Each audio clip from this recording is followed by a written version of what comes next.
Inclusive education is when students, both boys and girls, who are healthy and those who are challenged, are able to access and gain equal opportunities for learning.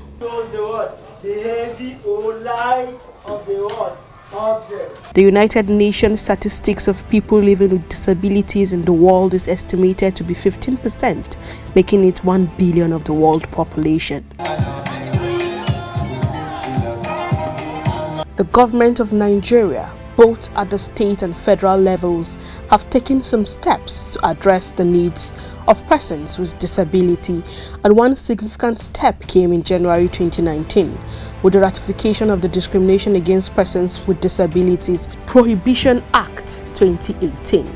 Though implementation is yet to materialize, out of the 36 states and the FCT in Nigeria, only 10 states have enacted disability law to safeguard the rights of persons with disabilities to varying degrees of implementation, and these are Lagos, Ekiti, Plateau, Jigawa, Bauchi, Kano, Kwara, Anambra, Kogi and Ondo states.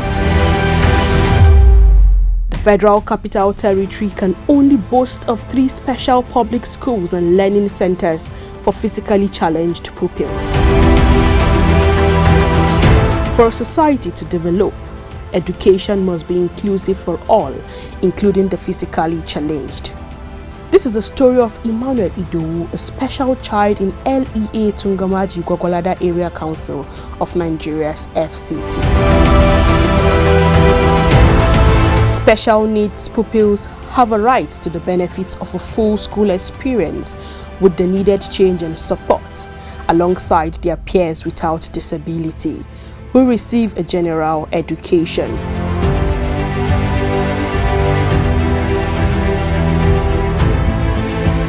The story of Emmanuel is pathetic because he is deaf, dumb and also disabled, and find it difficult to comprehend spoken words if not for the help of a teacher in the school who knows the basic sign language and assist him with his learning.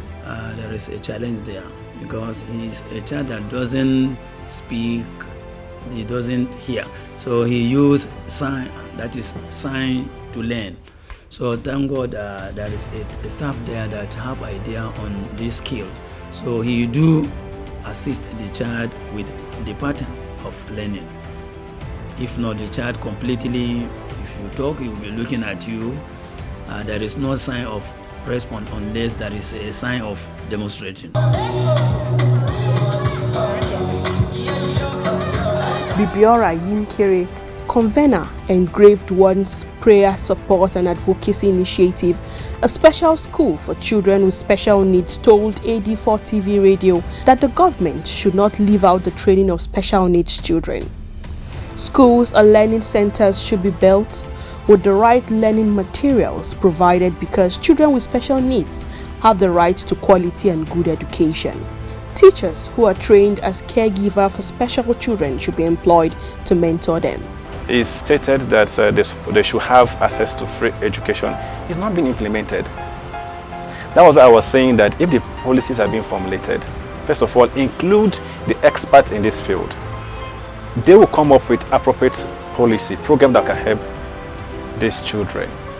And when the policies are being formulated, implementation with 100% accuracy is what we need. If you go to abroad, it's there. Individuals are helping them out. NGOs are helping them out.